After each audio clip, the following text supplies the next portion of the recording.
tante, opa, oma. Lewat program ini, kita akan belajar tentang Alkitab lebih dalam lagi dengan menggunakan bahasa yang lebih santai.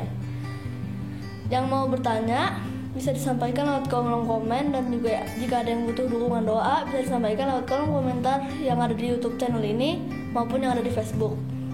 Juga mohon dukungannya dengan like, subscribe, dan tekan tanda loncengnya. Dan jika ada yang ingin mendukung lebih lewat dana, bisa disampaikan lewat nomor rekening yang tersedia di kolom deskripsi. Dan lebih dari segalanya, mohon dukungan doanya ya, agar program ini bisa menjadi berkat bagi banyak orang, terlebih menyenangkan hati Tuhan. Oh ya, program ini akan selalu menemani kita setiap Senin sampai Minggu, setiap malam. Selamat mengikuti. Tuhan Yesus memberkati semuanya. Ya, kita ketemu lagi saudara. Sebelum kita mulai, kita ambil waktu sejenak kita nyembah Tuhan.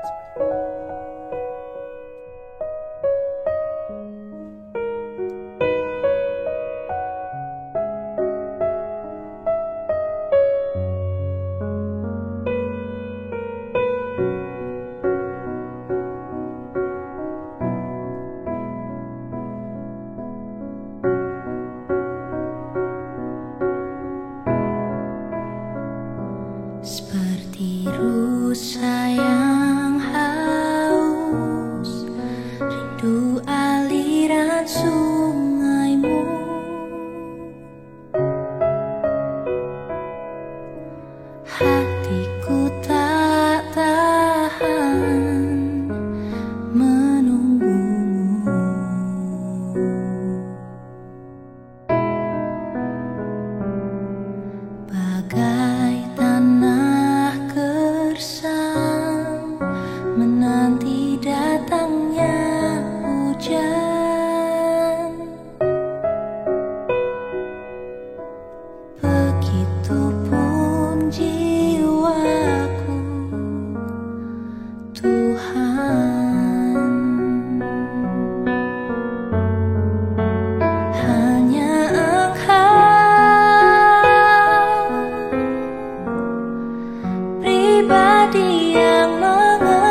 tinggal dalam indahnya dekapan kasih-Mu.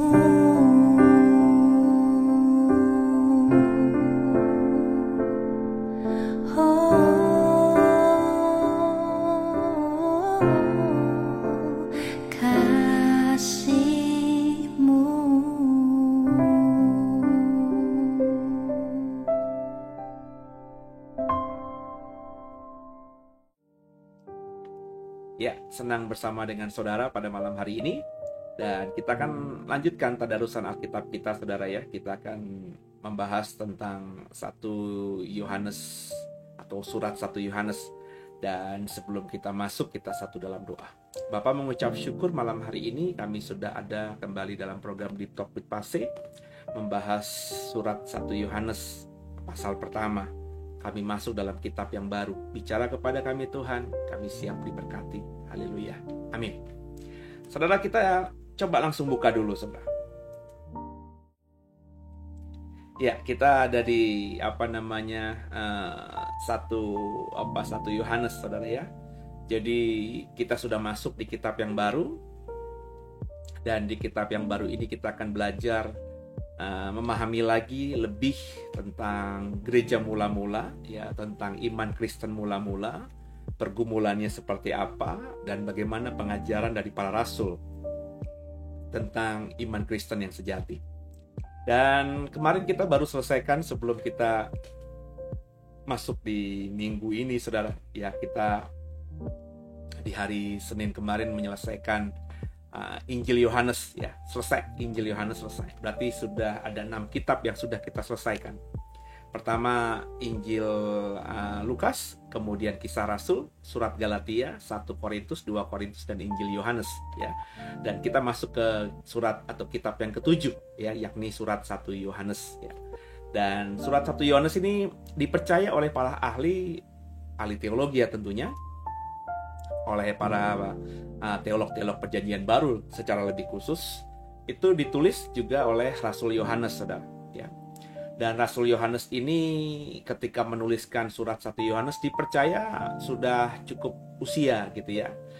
Ya, ini Injil ini, surat ini diperkirakan tidak ada bisa menafsirkan atau menyepakati secara presisi kapan tahun penulisannya, tapi sekitar tahun 70 sampai sekitar tahun 100 Masehi, saudara ya.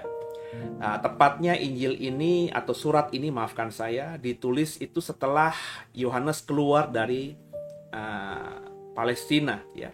Karena kita tahu dalam sejarah akhirnya sekitar tahun 60, tahun 70-an, ya, Yerusalem itu diserang oleh kekaisaran Roma dan seluruh orang Israel disuruh keluar dari Yerusalem, ya.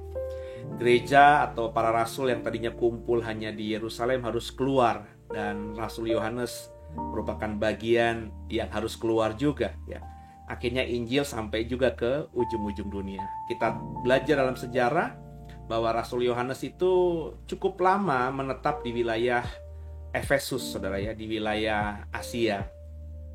Itu cukup jauh dari tanah Palestina, dan kita tahu juga karena imannya dia akhirnya sempat dibuang di Pulau Patmos, ya. Jadi pulau yang sekarang ini wilayah di antara Turki dengan juga Yunani, saudara ya. Dan di sana dia mendapatkan wahyunya. Ya, ada yang mengatakan juga surat Yohanes ini ditulis di sana, ada juga yang mengatakan surat Yohanes ini ditulis ketika Yohanes masih ada di sekitar Efesus, saudara. Jadi diperkirakan di tahun 70, tahun 100, di mana kekristenan sudah cukup berkembang, ya, sudah sekitar 30-40 tahun minimum, ya, kekristenan berkembang. Tadinya hanya diimani, hanya memiliki murid wilayah Palestina, tapi mulai berkembang sampai ke wilayah Asia dan wilayah Eropa, saudara. Dan tentu semakin berkembangnya kekristenan, semakin mulai banyaknya perbedaan. Kalau perbedaan gaya, style is okay, tapi mulai ada juga yang disebut kemudian oleh sejarah gereja sebagai penyesatan, ya. Hari-hari itu di tempat Yohanes diperkirakan mendapatkan hikmat sehingga menuliskan surat 1 Yohanes ini, berkembang sebuah agama baru, sekte baru dalam kekristenan, yakni gnostisisme, saudara. Ya, ilmu atau iman Kristen yang menekankan pada ilmu pengetahuan, ya, bahwa sesuatu itu harus bisa dijelaskan, ya. Dan salah satu dari anak dari gnostisisme itu adalah docetisme. Docetisme ini diambil dari kata dokeo, yakni yang berarti harafiahnya seolah-olah, yang lebih mengajarkan Yesus atau Kristus itu soal-soal yang lebih rohaniah, yang bukan rohaniah itu diabaikan, terutama dalam wujud Yesus.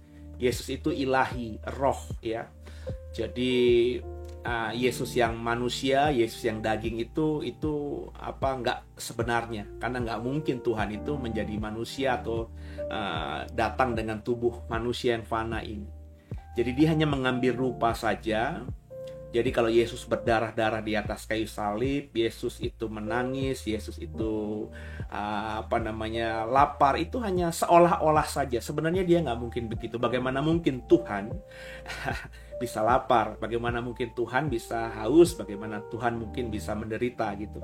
Jadi mulai memilah-milah bahwa Yesus yang diimani itu hanya Yesus yang benar-benar ilahi, yang tidak bersifat ilahi, yang menunjukkan sisi kemanusiaannya Yesus itu diabaikan, ya, dipenggal-penggal seperti itu. Dan itu sudah ada sejak di awal-awal gereja, ya saudara. Dan ajaran docetisme ini di zaman Yohanes menuliskan surat 1 Yohanes ini kemungkinan besar sedang berkembang di wilayah Asia, sedang berkembang di wilayah Efesus, sehingga itu yang menjadi bobot penekanan Yohanes ketika dia menuliskan surat 1 Yohanes ini. Dan untuk mempersingkat waktu, kita sama-sama langsung baca saja, ya, surat 1 Yohanes ini, ya, bersama saya, saudara, ya. Surat 1 Yohanes pasal pertama, ya, yang diberi judul perikop oleh Lembaga Alkitab Indonesia, Kesaksian Rasul tentang Firman Hidup, ayat 1. Bersama saya. Apa yang telah ada sejak semula, yang telah kami dengar, yang telah kami lihat dengan mata kami, yang telah kami saksikan dan yang telah kami raba dengan tangan kami tentang firman hidup, itulah yang kami tuliskan kepada kamu. Ya, ada penekanan apa yang kami raba dengan tangan kami. Itu yang saya bilang tadi. Di hari-hari itu sedang tumbuh pemahaman, ya, agama Kristen atau pengajaran Kristen, karena mengajarkan tentang Yesus Kristus itu Tuhan, tapi mengabaikan sisi kemanusiaannya Yesus, ya. Jadi tentu karena kekristenan mulai berkembang dan yang mengimani Kristen sebagai iman dan percayanya itu tidak menjadi saksi hidup atau bukan menjadi saksi pertama. Ya, orang-orang di Efesus, orang-orang di Asia, kemungkinan besar yang menjadi Kristen hari-hari itu di dalam gereja Efesus adalah orang-orang Kristen yang bukan Yahudi, yang bahkan tidak kenal Yesus dan juga mendapatkan pengajaran tentang Yesus dari guru kedua atau guru yang berasal bukan dari murid atau rasul, tapi murid-muridnya rasul mungkin, ya. Jadi mereka mulai membangun pemahaman sendiri tentang iman Kristen mereka, yang tentu saat itu gereja juga sedang berkembang. Gereja belum seperti organisasi yang solid sekarang ini, yang kalau mau memutuskan sesuatu itu ya dikumpulkan dalam seperti misalnya sidangkah atau apakah begitu, ya, sehingga dipertemukan semua para teolog. Kalau dalam konteks saat itu rasul-rasul yang masih hidup dikumpulkan, enggak, ya.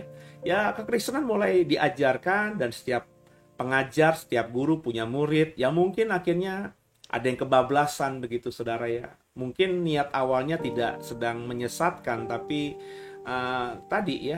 karena kebablasan dan mungkin karena akhirnya menganggap pengajarannya paling benar, akhirnya setan masuk, sehingga akhirnya mereka dipakai setan untuk menyesatkan iman Kristen. Saya kalau mau ngebayangin sejarah gereja, ya, kayaknya Yang namanya penyesatan itu diawali dengan mungkin juga ketidaksengajaan, saudara. Bukan niat yang jahat gitu. Ketidaksengajaan seorang teolog mengajarkan sesuatu pemahaman kepada orang, yang kemudian orang-orang itu mau mengimani dan menjadi muridnya, ya. Dan karena terlalu mengandalkan hebatnya dia, kuat gagahnya dia, kemampuan dia, penafsiran dia, dan pengaruhnya dia, sehingga mungkin secara tidak sadar dia memposisikan diri mengajarkan dengan benar dan mengatakan yang lainnya salah. Dan kalau mau jujur, model seperti ini, metodologi seperti ini masih terjadi hari-hari ini, di mana ada kelompok pendeta yang satu, gereja yang satu menganggap dirinya yang paling hebat dan mengabaikan hal-hal yang lainnya, atau gereja-gereja yang lainnya, saudara, ya, menganggap dirinya yang paling benar sendiri. Padahal kalau menganggap dirinya yang paling benar sendiri, ya mestinya dipertanyakan juga siapa dia gitu, saudara, ya, sehingga mengatakan bahwa dirinya yang paling benar, ajarannya yang paling benar, dan yang lainnya salah gitu, ya. Dan sejarah selalu berulang, dan salah satu yang berkembang sehari itu adalah pengajaran bahwa Yesus itu Tuhan, tapi kemanusiaannya itu diabaikan. Jadi banyak yang mengatakan bahwa Yesus itu tidak benar-benar manusia, tapi roh yang menyerupai atau seolah-olah menjadi manusia. Jadi bukan manusia benar gitu, ya. Jadi kalau Yesus itu dicambuk, ya, tapi bukan benar-benar Yesus dicambuk, bukan benar-benar dirinya, dia seolah-olah aja gitu, ya. Melakukan hal itu, tapi mana mungkin Tuhan bisa berdarah, mana mungkin Tuhan bisa disiksa dan lain sebagainya. Itu makanya Yohanes menekankan pada ayat 1, yang telah kami raba dengan tangan kami. Jadi Yohanes ingin mengatakan bahwa kalian mengajarkan itu, kalian harus dengarkan aku, karena kalian kenal Yesus dari orang lain, sedangkan aku kenal Yesus dengan mata telanjangku sendiri gitu. Ya, aku sudah raba dia, aku sudah memeluk dia, aku bersandar, ya, di pundak dia ketika last supper, perjamuan terakhir. Dialah yang berkata kepada aku untuk menitipkan ibunya, dan aku harus diakui oleh ibunya sebagai anak juga, ya. Aku kenal dia, aku sentuh dia, aku raba dia, aku berjalan bersama dia, melihat dia, mendengarkan dia, sebagai satu kumpulan selama 3,5 tahun. Itulah yang kemungkinan mau dikatakan Yohanes kalau kita membaca di ayat 1 ini, untuk mengkonfrontir orang-orang saat itu yang mulai menganut dosetisme, ya, menekankan Yesus dalam sisi keilahiannya semata, tapi mulai mengabaikan sisi kemanusiaannya, ya. Jadi sama-sama kita belajar, saudara. Kenapa? Karena ajaran ini pasti selalu berulang, saudara. Ya, selalu berulang dengan tambahan, dengan gimmick-gimmick tertentu, ya. Belum lama ini ada banyak hal yang diributkan oleh sekelompok yang mengatakan mereka menemukan satu kebenaran, ya, padahal sebenarnya bukan kebenaran yang mereka temukan, mereka baru tahu aja. Padahal kalau kita belajar sejarah gereja selama hampir 2000-an tahun usia kekristenan ini, itu sudah terjadi berulang-ulang dengan pengembangan yang mungkin mengikuti zaman, ya, bahasanya mengikuti zaman, mungkin tambahan pemahamannya juga mengikuti zaman, tapi sebenarnya intinya sama, saudara. Bukankah kita juga sering mendengarkan orang berkhotbah dengan menekankan Yesus yang ilahi tapi mengabaikan sisi kemanusiaan Yesus?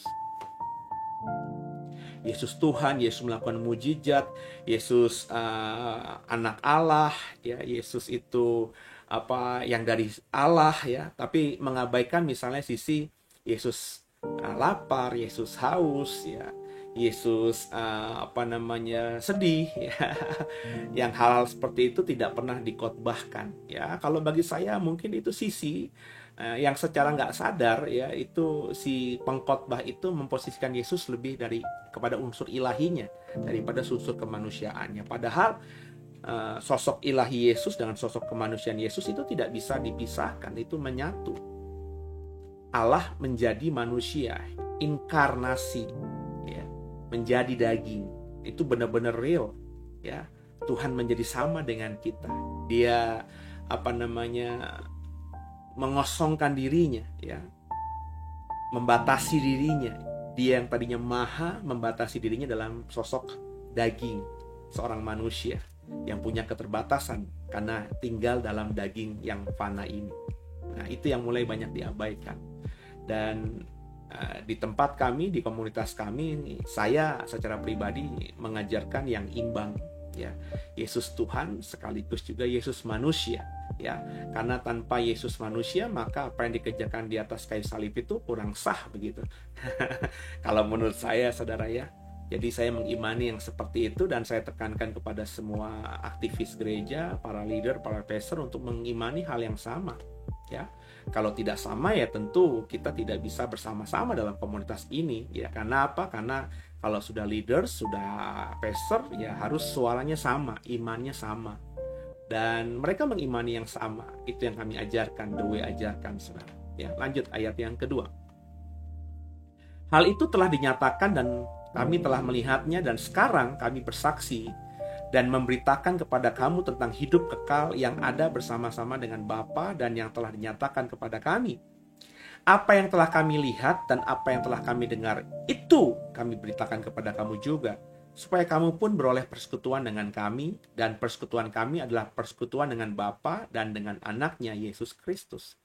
Sekali lagi Yohanes ingin menekankan bahwa apa yang kami dengar, apa yang kami lihat, itu yang kami bagikan kepada kamu, supaya kamu pun menjadi sama dengan kami, beroleh persekutuan dengan kami, yakni persekutuan dengan Bapa dengan anaknya Yesus Kristus.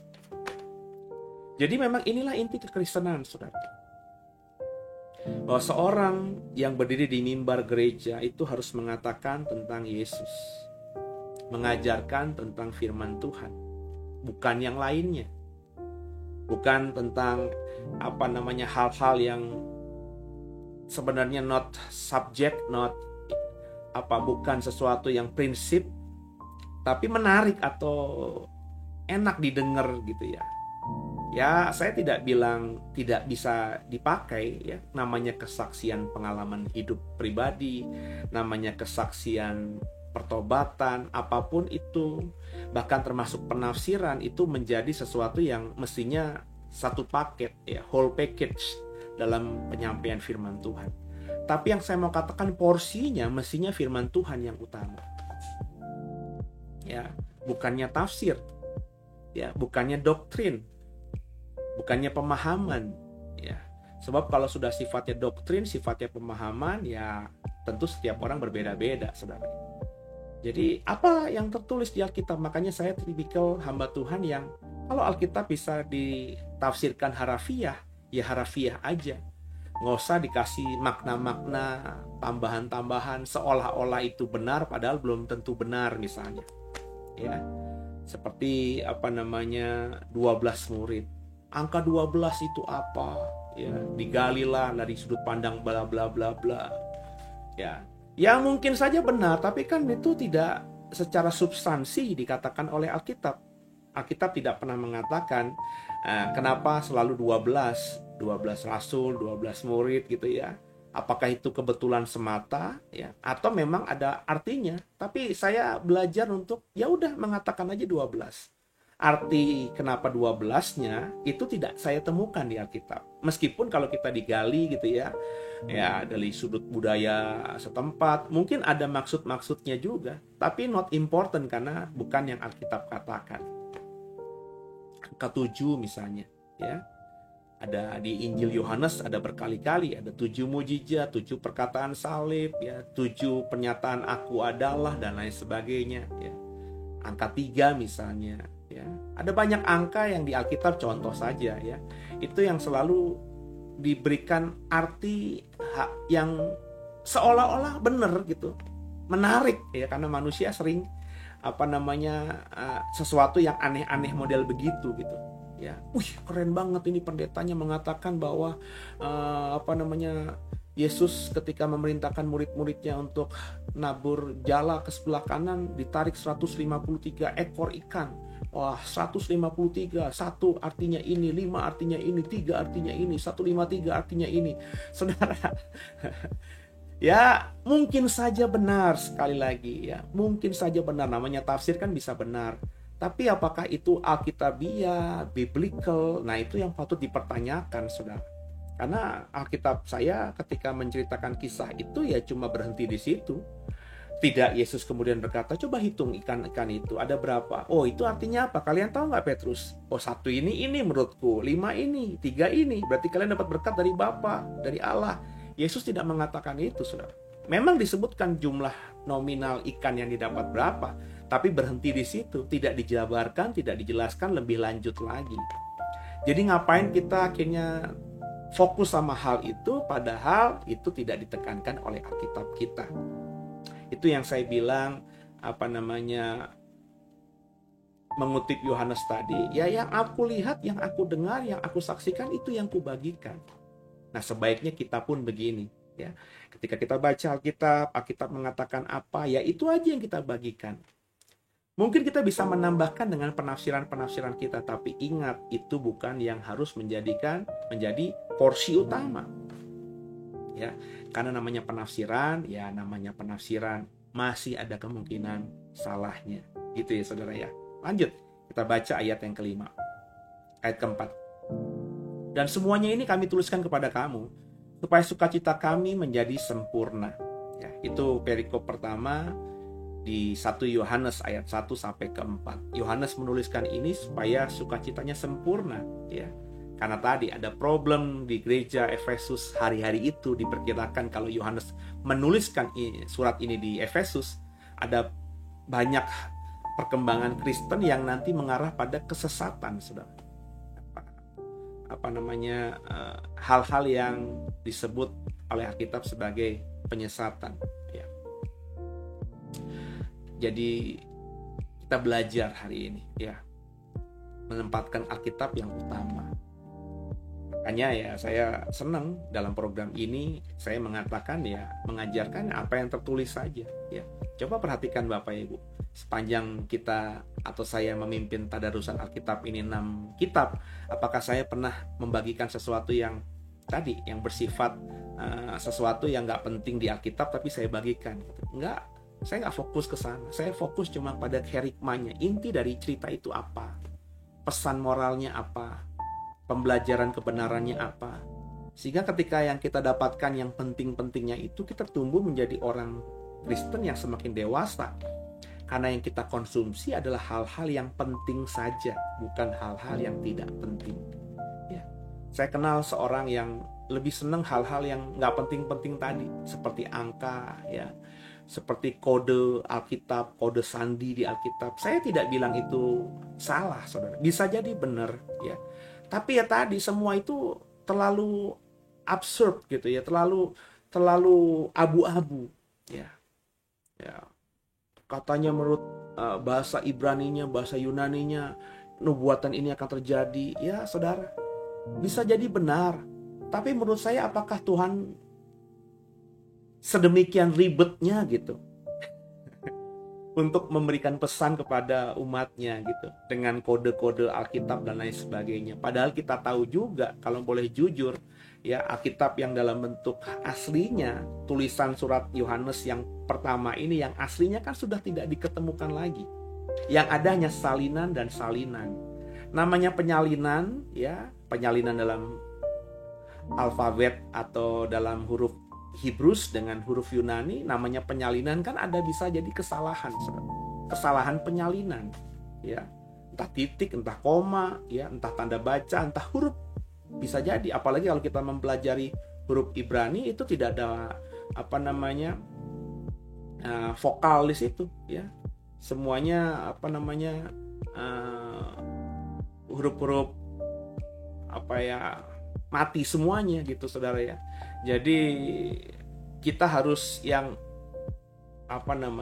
menerka-nerka huruf mati ini ditambahi vokal apa gitu. Dan kalau Bapak Ibu belajar sejarah gereja, itu tulisan-tulisan dalam bentuk Ibrani diberikan vokal itu baru berabad-abad kemudian, setelah surat itu dituliskan atau kitab itu dituliskan.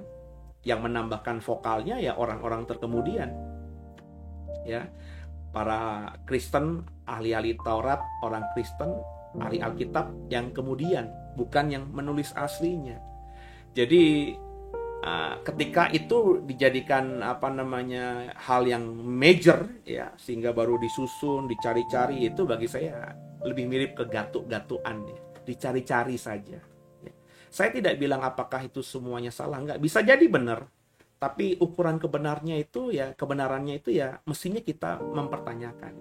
Saya suka loh baca-baca orang yang menafsirkan nubuatan akhir zaman itu sudah ada katanya di Alkitab dalam bentuk kode-kode sandi gitu ya. Saya suka. Tapi pernahkah saya, Bapak Ibu perhatikan, saya sudah mengkhotbahkan semua tentang nubuatan akhir zaman yang ada di kitab Wahyu di dalam mimbar Doe. Pernah nggak saya gunakan itu sebagai alat saya untuk berkhotbah? Enggak. Ya hanya untuk konsumsi saya saja. Kenapa?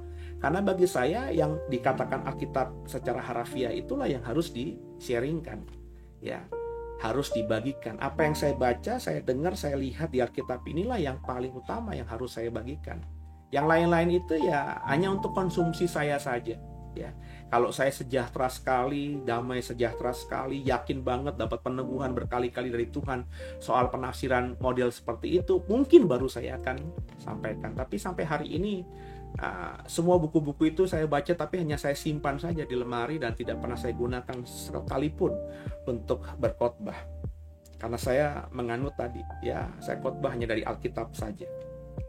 Kalaupun saya bersaksi tentang kesaksian saya, kesaksian orang lain, itu hanya bumbu saja, bukan yang menjadi makanan utama ketika saya main course-nya, bukan ketika saya khotbah. No, itu hanya bumbu-bumbu semata untuk memperkuat apa yang saya dapatkan dari Alkitab yang saya bagikan kepada saudara. Saya berharap semua juga begitu. Ya memang kalau saya ngomong begini pasti ada yang kontra juga, ya nggak apa-apa juga ya. Jadi kan setiap kita kan punya pandangan masing-masing ya. Kalau saudara suka dengan model menafsirkan seperti itu ya silahkan saja ya. Mungkin program Deep Talk with Pastor Tadarusan Alkitab Daya Saya ini nggak cocok buat saudara, dan saya nggak pernah peduli dengan hal itu. Silahkan mencari guru, karena memang nubuatan Alkitab di akhir zaman orang akan memilih gurunya sendiri ya. Kalau suka sama guru ini dipuji-puji, kalau nggak suka ya tinggalin. Bisa jadi yang habis muji akhirnya juga nggak muji-muji lagi, dan itu biasa ya. Makanya saya juga tidak terlalu pusing gitu atau terlalu gimana dengan orang yang sering muji-muji saya di awal. Dalam pengalaman saya belasan tahun jadi pendeta, orang yang muji-muji terlalu berlebihan di awal itu kadang-kadang yang menjatuhkan kita kemudian, saudara. Jadi daripada menyukai dan merenungkan pujian-pujian sehingga membuat kita besar kepala, itu saya selalu nggak terlalu pusingkan, bahkan anggap itu masuk telinga kiri, keluar telinga kanan. Ya, tadi karena pengalaman, ya dalam pengalaman orang yang muji-muji saya sehingga dekat dengan saya, itu dengan mudahnya tinggalkan saya ketika apa yang saya ajarkan tidak sesuai lagi dengan apa yang dia maui. Ya. Telinganya dia mulai nggak enak dengar saya khotbah yang lainnya. Sama kayak beberapa saudara di sini kan, waktu awal-awal tadarusan ini ada yang bilang, "Pak, khotbah akhir zaman. Come on, ya. Kok khotbahnya akhir zaman melulu? Apa kita bicara soal akhir zaman?" Enggak. Buat apa kita tahu akhir zaman tapi kalau kita nggak tahu iman yang benar, iman yang dewasa? Bagaimana kita berdampak pada akhir zaman kalau kita nggak tahu pengajaran esensi dasar dari iman Kristen itu? So saya akhirnya dibilang misalnya, ya udah nggak asik lagi khotbahnya. Don't care. Ya, gue khotbah bukan buat nyenengin orang kok, telinga orang kok. Ya, saya selalu berkata di mimbar, saya khotbah untuk nyenengin Tuhan. Ya, kalau saya nyenengin Tuhan itu sudah cukup. Meskipun nggak disukai sama orang, don't care. Ya, nggak terlalu saya pentingkan karena saya mau lebih menyenangkan hati Tuhan. Makanya saya bilang saya gembala jemaat, iya satu sisi, tapi saya bukan gembala yang punya karakter gembala. Kalau karakter gembala itu khotbahnya pasti yang enak-enak aja supaya dombanya nyaman gitu. Tapi saya memang dari awal bukan gembala. Saya baru menjadi gembala kemudian gitu ya. Karena Tuhan arahkan ke sana. Saya sedang menyesuaikan diri, tapi ya tetap ya saya akan mengatakan ya, tidak ya. Ya, meskipun itu menyakitkan, mungkin domba-domba saya akhirnya ada yang cari rumput di tempat lain atau lebih mau digembalakan gembala yang lain, ya silahkan ya. Karena saya sudah punya prinsip, saya lebih mau mementingkan menyenangkan Tuhan meskipun harus kehilangan hal-hal yang bersifat duniawi ya. Kehormatan, pujian, apapun itu. Saya mengajar saudara yang menganggap saya ini hamba Tuhan dan mau mendengarkan saya untuk juga punya prioritas seperti ini ya. Dan sampai detik ini hidup saya terpelihara saudara ya. Tidak berlebihan ya, tapi terpelihara sempurna ya. Saya mengajak saudara juga punya prinsip ini supaya terpelihara. Sebab berlebihan pun buat apa? Karena hidup kita di dunia ini fana saudara ya. Mendingan semuanya cukup, terpelihara sempurna oleh Tuhan, dan kita dapat bagian yang terbaik nanti dalam kekekalan surga, dalam kehidupan yang akan datang. Saudara gitu ya. Lanjut. Perikop berikutnya, Allah adalah kasih. Coba kita naikkan dulu. Ya, Allah adalah kasih. Ayat 5. Dan inilah berita yang telah kami dengar dari Dia dan yang kami sampaikan kepada kamu. Allah adalah terang dan di dalam Dia sama sekali tidak ada kegelapan. Jika kita katakan bahwa kita beroleh persekutuan dengan Dia, namun kita hidup dalam kegelapan, kita berdusta dan kita tidak melakukan kebenaran. Jadi Allah itu terang, saudara. Dalam Dia tidak ada kegelapan. Jadi jika kita mengatakan bahwa kita sudah bersekutu, ya, koinonia, saya selalu berkata, maafkan kalau banyak orang nggak begitu suka dengan pemahaman ini, tapi ada salah satu kamus yang saya sepakat sekali bahwa koinonia itu hubungan dengan suami istri, persetubuhan. Ya. Jadi menyatu benar-benar. Makanya Tuhan berkata, Yesus berkata kepada Tuhan, kepada Bapaknya, aku dan Bapa adalah satu, menyatu sekali. Aku nggak mungkin mengatakan sesuatu, aku nggak mungkin melakukan sesuatu yang tidak ku dapatkan dari Bapa. Jadi apa yang kulakukan ini ya Bapa yang perintahkan, Bapa yang lakukan.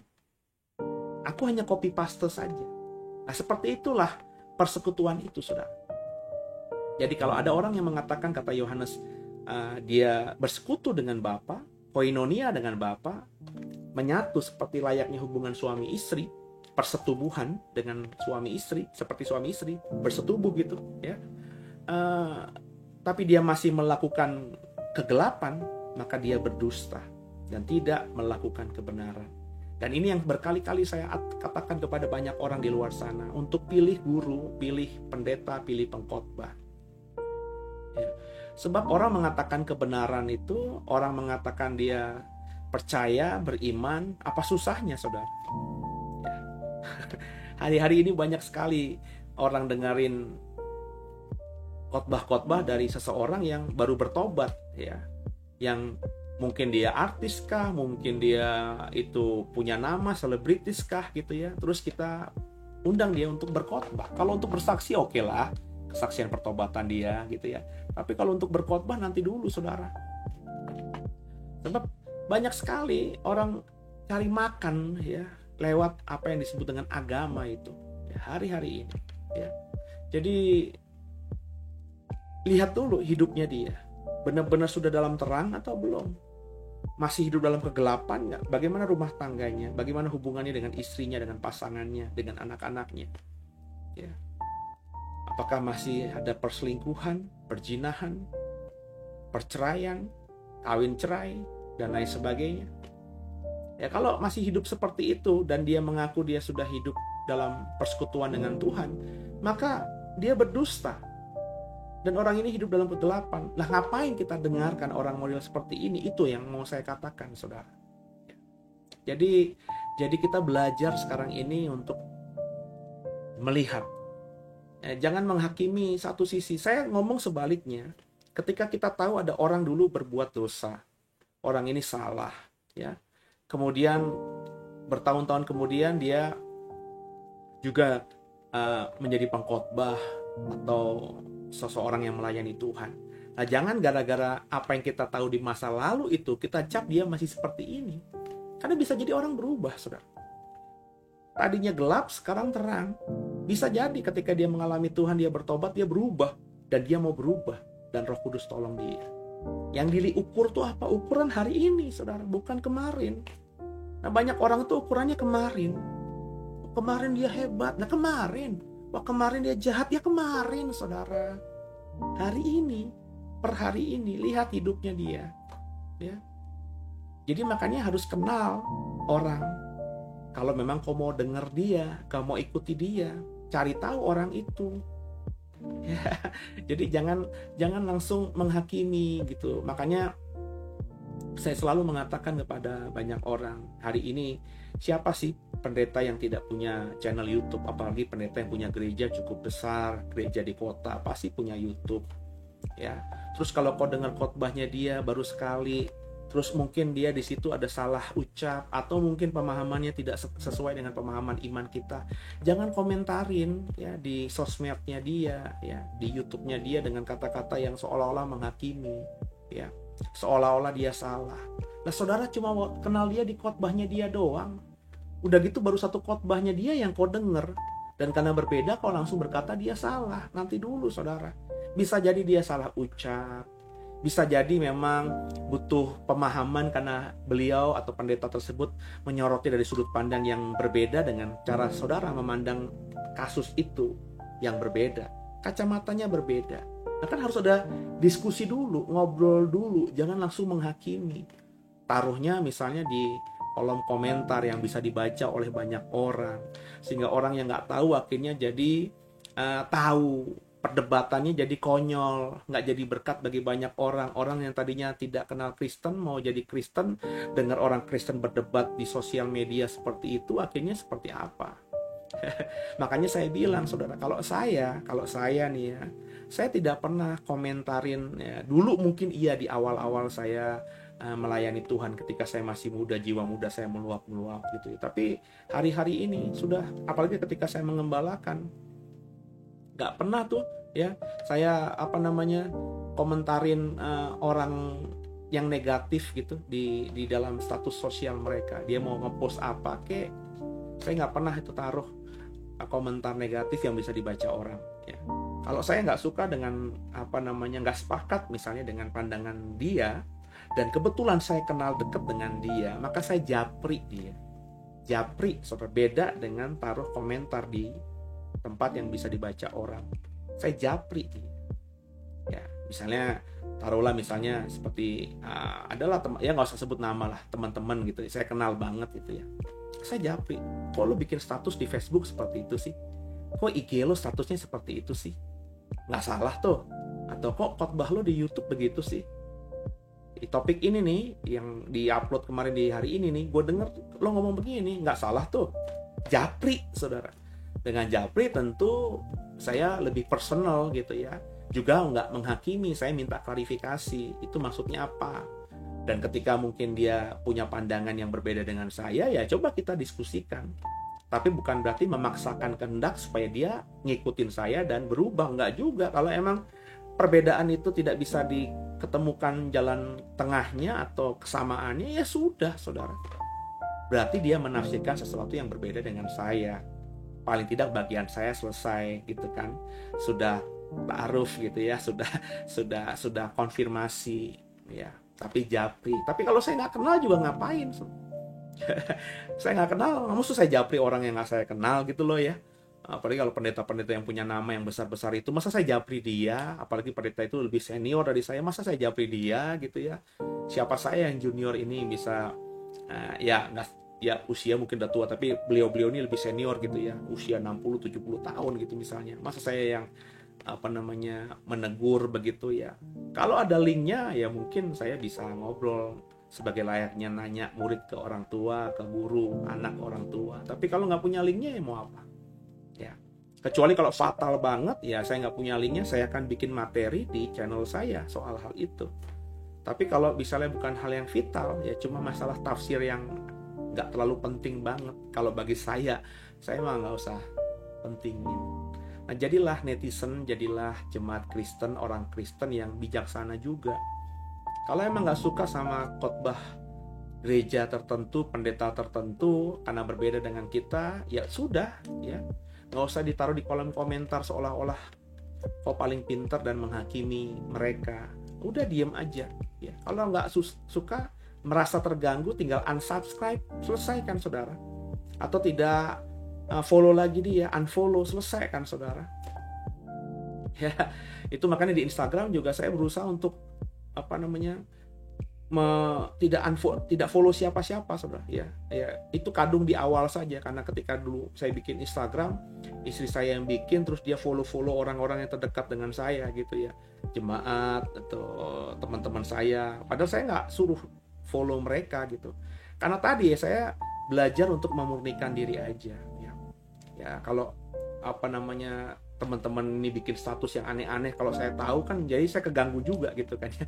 Jadi saya mulai unfollowin tuh ya, saya pelan-pelan ya. Bahkan beberapa keluarga saya unfollow ya, karena ya tadi ya, kalau saya udah anggap mereka saudara dan keluarga, ngapain kita temenan di sosial media sih gitu ya. Udah ngobrol aja langsung. Jadi paling yang saya follow di Instagram saya hanya beberapa, dan itu juga akan saya, termasuk istri dan anak saya, akan saya unfollow juga gitu. Saya mendingan tidak follow siapa-siapa gitu, follow Jesus aja gitu ya. Dan saya juga tidak pernah maksa saudara untuk follow saya. Kalau mau follow, kalau enggak ya nggak kenapa-napa ya. Sosial media kan seperti itu, kita bisa memilih. Jadi kalau saya nggak suka sama Facebook saudara, saya nggak suka sama Instagram saudara, tinggal unfollow, tinggal tidak berteman lagi, selesai ya, tanpa saya harus melukai saudara gitu ya, atau berdebat dan menimbulkan batu sandungan bagi banyak orang yang nggak tahu apa-apa ceritanya gitu ya. Itu kalau saya. Dan hari-hari ini masih banyak orang model begitu. Saya geli-geli sendiri soalnya. Orang Kristen itu kok masih sering berdebat di dalam sosial media ya. Komentarin statusnya orang yang negatif gitu ya, dengan seolah-olah dia paling benar sendiri. Aneh bagi saya ya. Bahkan muji pun mestinya nggak perlu lah. Kalau muji Tuhan aja. Nggak usah muji statusnya orang gitu ya. Lanjut saudara. Kita baca ayat yang ke-6 ya. Jika kita katakan bahwa kita beroleh persekutuan dengan dia, namun kita hidup dalam kegelapan, kita berdusta dan kita tidak melakukan kebenaran. Itu tadi katanya ya. Tapi jika kita hidup dalam terang, sama seperti dia dalam terang, maka kita beroleh persekutuan dengan seseorang dengan yang lain, dan darah Yesus anaknya itu menyucikan kita dari segala dosa. Jika kita berkata bahwa kita tidak berdosa, maka kita menipu diri kita sendiri dan kebenaran tidak ada dalam diri kita. Jadi jangan bilang saudara nggak berdosa. Masih sering saya berkata, dengar orang tuh, kita orang yang nggak pernah berbuat dosa. Loh saudara itu berdosa. Dalam keseharian tuh kita bahkan secara nggak sengaja banyak berbuat dosa. Kita minta ampun sama Tuhan supaya kita dibenarkan oleh darah Yesus. Dan andai kata hari ini kau sudah minta ampun dan kau benar, itu karena dibenarkan, bukan karena hebatnya kita. Jadi jangan terlalu merasa diri itu hebat gitu saudara. Saudara itu manusia berdosa. Saya manusia berdosa. Kita semua andai kata di mata Tuhan benar, itu karena semata sudah dibenarkan oleh darahnya. Kenapa? Karena kita percaya pada korban penebusan darah Yesus di atas kayu salib itu. Semata-mata hanya karena itu. Ya. Jadi meskipun kita sudah beriman, kita orang yang dibenarkan, kita harus sadar bahwa kita masih tinggal di dunia yang masih bisa dikotori, dikontaminasi oleh hal yang namanya dosa. Ya, ekspresi kita. Ya, saya jujur aja, saya udah berusaha untuk mengendalikan emosi, tapi kadang-kadang terpicu juga dengan emosi, kesel gitu. Ya. Kemarin misalnya untuk hal yang sederhana aja lah gitu ya. Ada teman-teman mau, ayo kita doa gitu ya. Ajak saya untuk berdoa ya. Saya udah datang, tapi yang ngajak berdoa masih ngobrol sama orang lain. Ya gimana nggak kesel saudara? Ya. Tapi saya nggak mau kesel sebenarnya, tapi kan naluri aja. Loh, lu yang nyuruh gue berdoa, lu yang ngajak gue berdoa ya. Tapi lu masih ngobrol sama orang lain gitu ya. Dan tim yang mau berdoa masih sibuk sana, ada yang masih makan gitu ya. Nah kalau mau ngajak doa itu mestinya udah kumpul semuanya gitu. Jadi langsung berdoa gitu saudara kan. Saya nggak niat apa-apa, tapi jadi ekspresinya kesel gitu loh. Ya, apalagi kalau saya lagi mengerjakan sesuatu gitu ya. Saya berarti kan korbankan waktu nih. Lagi fokus sama hal ini, saya abaikan sejenak untuk mau fokus sama ini karena diundang doa. Tapi pas saya datang ya belum kumpul semuanya. belum siap semuanya, tapi udah ngajakin doa bareng, ya kan? Itu hal sesuatu yang ya nggak bisa diduga, tapi ekspresi nggak bohong saya, ekspresi nggak suka saya, kesalnya saya juga jadi ada gitu loh. Jadi manusiawi kan. Nah itu kan saya udah berdosa juga dengan ekspresi yang seperti itu yang nggak bisa saya kendalikan gitu ya. Saya tidak berkata apa-apa, cuman ya gestur saya kan kelihatan loh. Ya kalau saya gestur nggak suka kan kelihatan gitu ya. Itu sudah melukai orang. Mungkin orang yang nggak bersalah jadi akhirnya kok pasti begitu ya, padahal nggak tahu konteksnya gimana gitu kan. Nah itu kan karena kita masih hidup dalam dunia ini, saudara. Jadi apa yang harus dikerjakan ya minta ampun sama Tuhan, supaya ketika kita minta ampun sama Tuhan ya pengampunannya itu diberikannya kepada kita ya.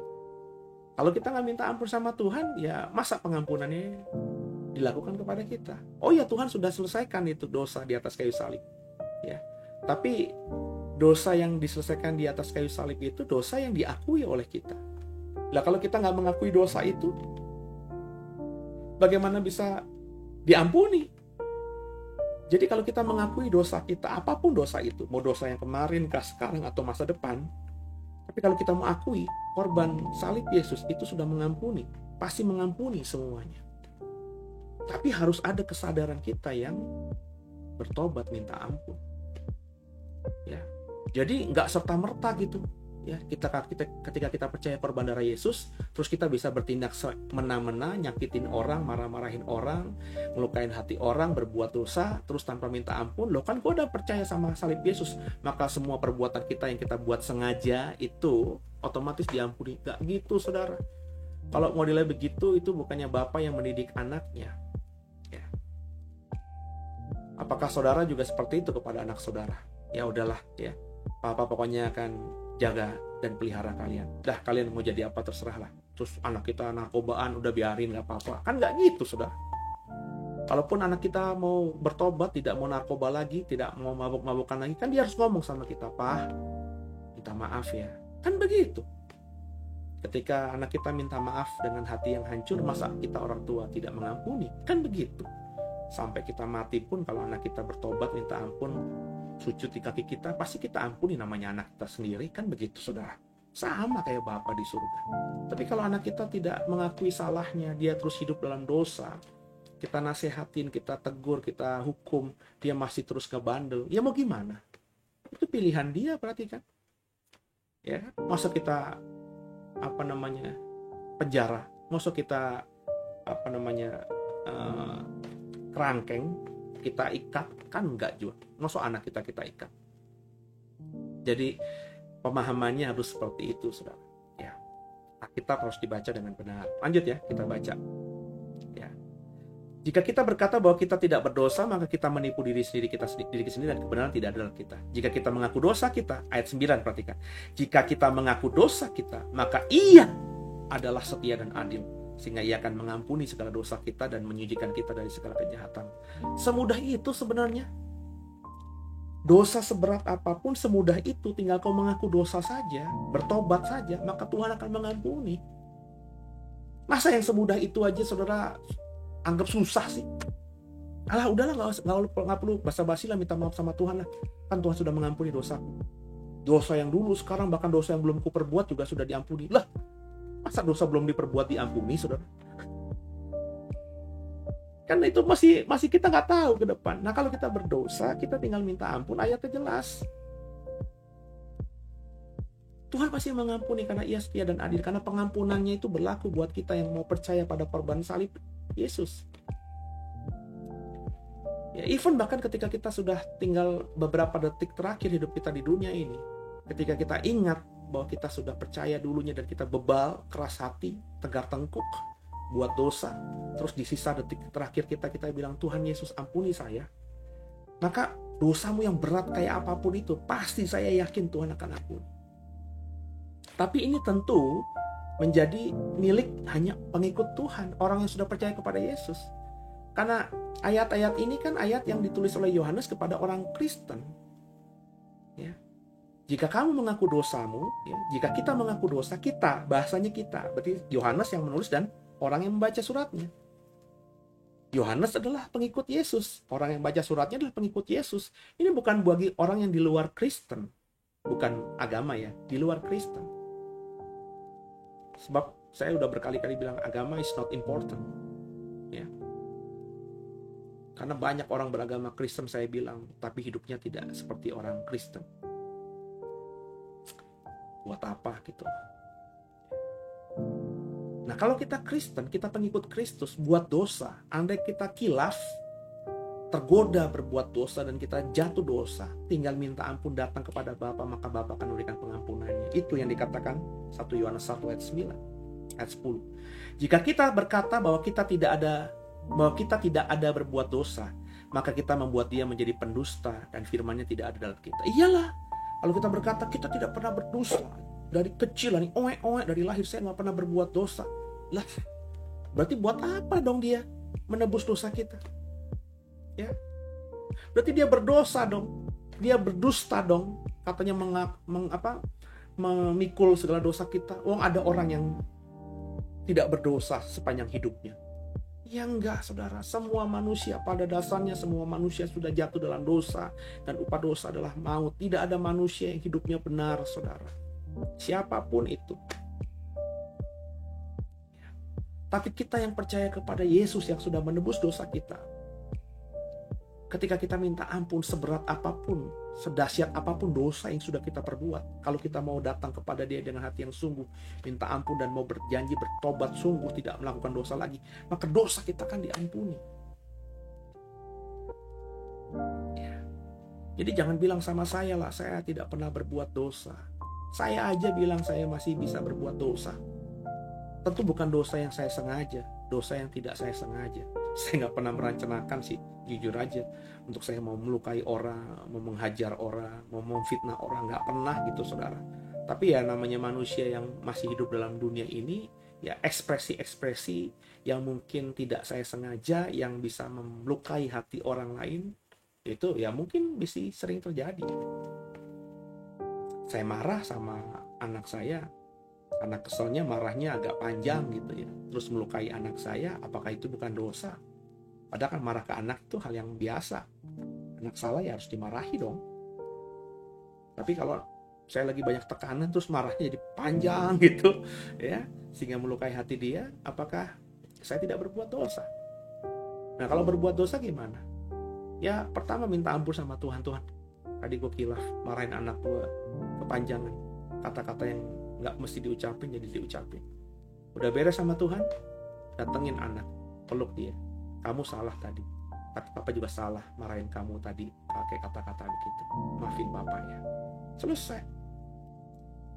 Sama manusianya damai, sama Tuhannya damai. Kita diampuni. Kan gitu, saudara. Ya. Jadi coba dikerjakan ya. Dan cuma sampai ayat 10. Oh iya. Cuma sampai ayat 10 saja, saudara ya. Hari ini berarti kita pasal 1 hanya sampai ayat 10 dan sudah menit ke 57 juga, udah hampir 1 jam. Jadi surat 1 Yohanes ini pasal 1 itu Yohanes sedang mengajarkan kepada orang-orang Kristen yang menjadi muridnya di wilayah Efesus, Asia, bahwa Yesus yang ku kenal tuh ya Yesus yang ku bagikan kepada kalian. Dia Tuhan dan juga manusia. Ya. Dan kalau kau salah, kau tersesat dengan pemahaman-pemahaman yang salah, tinggal minta ampun sama Tuhan, maka Dia akan mengampuni. Jangan bilang kau tidak berdosa. Ya. Sebab hari-hari itu tuh banyak yang mengatakan kalau kita sudah ditebus oleh Tuhan, ya, maka kita tuh kudus adanya. Ya. Roh kita tuh kudus adanya, nggak mungkin lagi berbuat dosa. Dan pemahaman-pemahaman seperti itu masih ada dalam konteks gereja akhir zaman ini. Ada banyak gereja, ada banyak hamba Tuhan yang saya kenal mengajarkan jemaatnya untuk tidak perlu berdoa meminta ampun kepada Tuhan, karena dosa kita bahkan yang belum kita perbuat sudah diampuni oleh Tuhan. Iya benar, konteksnya pesannya saya dapat bahwa karya salib Yesus, darah yang Yesus curahkan di atas kayu salib itu mengampuni dosa kita bahkan sampai nanti akhir zaman. Jadi pengampunan Tuhan itu bukan cuma berlaku pada dosa-dosa di hari itu ketika salib terjadi dan sebelumnya, enggak, tapi juga masa depan. Sampai nanti langit dan bumi ini lenyap. Cukup sekali Tuhan menanggung dosa umat manusia di atas kayu salib. Only one, hanya sekali. Tapi kita yang menjadi manusia ketika kita bertobat, ya, hari ini, hari tanggal 18 Agustus saya bertobat, maka ketika saya bilang, Yesus, Kaulah Tuhan Juru Selamatku yang hidup, aku bertobat, aku serahkan hidup, tubuh, jiwa, rohku ke dalam tangan, aku muridmu, Kau Tuhanku yang hidup. Ketika saya bilang begitu, maka dosa saya seumur hidup saya yang pernah saya lakukan di belakang itu diampuni. Saya hidup kudus, nggak ada beban dosa lagi, nggak nikul dosa lagi, kutuk dosa sudah diputuskan. Saya free, I am free man.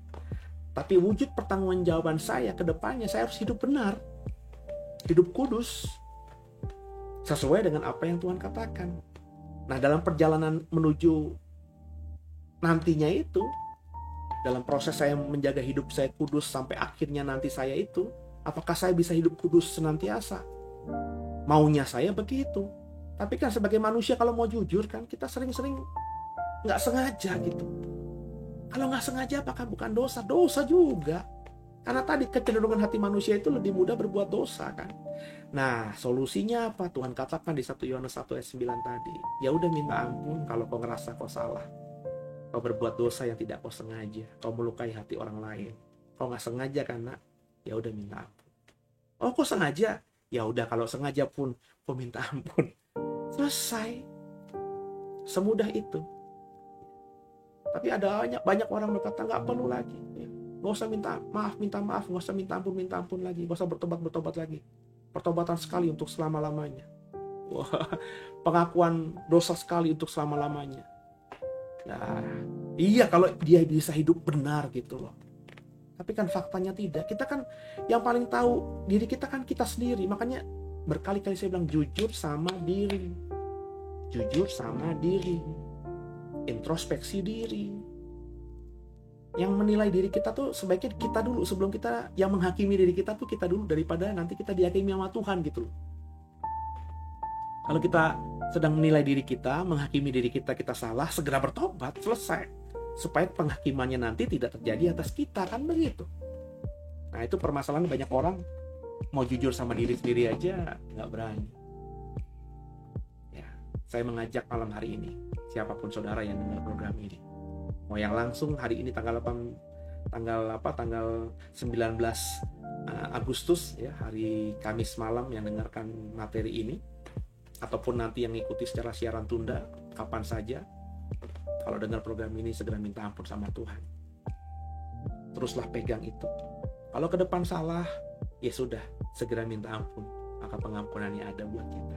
Gitu ya. Jangan jadi orang yang orang yang merasa dirinya paling benar. Gak ada orang benar. Kalaupun kita benar akhirnya, itu karena kita dibenarkan, bukan karena kita orang benar. Kita dibenarkan. Dibenarkan karena apa? Karena darah Yesus. Ya. Jadi kalau dipahami ini, saya percaya siapapun kita bisa menjaga ritme ini. Ya. Sehingga meskipun nanti ke depan setan bisa sedikit menggocok kita buat khilaf gitu ya.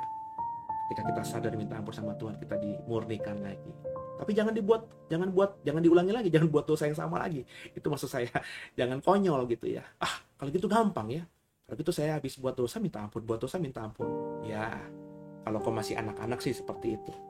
Kayak kita kalau masih punya anak kecil, anak kita ngulangi kesalahan berkali-kali ya nggak apa-apa gitu. Tapi kalau udah gede, ngulangi kesalahan yang sama terus-menerus kan nggak mungkin kita orang tua tidak marah dan tidak memberikan hukuman, gitu ya saudara ya.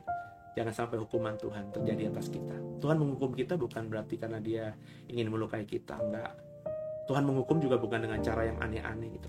Dia izinkan mungkin sesuatu terjadi atas kita, supaya apa? Supaya kita ingat kembali kepada Dia. Goalnya Dia itu ketika mengizinkan sesuatu yang nggak baik terjadi atas kita, bukan karena niat jahat, ya. Karena rancangannya itu selalu indah. Dia selalu mau membuat kita semakin hidup benar. Jadi kalau hari-hari ini ada yang sedang dalam ujiannya Tuhan, ujian yang diizinkan Tuhan terjadi atas kita, ya, segera selesaikan ujianmu, terus mengandalkan Tuhan, bertobat sungguh. ya. Jangan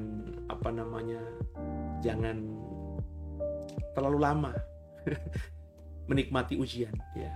Kalau lama menikmati ujian kita stres, segera selesaikan ujian, ya. Caranya gimana, Pak?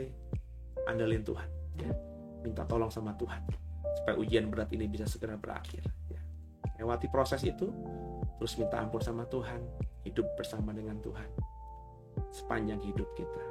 Kau akan memberkati banyak orang dan tentu menyenangkan hati Tuhan di atas segala-galanya. Demikian ya. Selamat malam semuanya. Dan sebelum kita akhiri, kita tundukkan kepala, kita doa. Makasih Tuhan buat malam hari ini kami sudah dengar tadarusan Alkitab 1 Yohanes pasal yang pertama. Tuhan tolong kami agar apa yang dibagikan dalam 10 ayat ini bisa memberkati kami semuanya. Dan kami mau lanjutkan pasal 2, pasal 3, pasal 4, pasal 5 di hari-hari berikutnya. Bicara kepada kami Tuhan lewat program Tadusan Alkitab di Talk with Pasi ini, baik hamba maupun semua ya kekasih-kekasih-Mu yang bersama dalam program ini, diberkati Tuhan. Ampuni salah dosa kami. Yesus Kristus adalah Tuhan Juru Selamat kami yang hidup.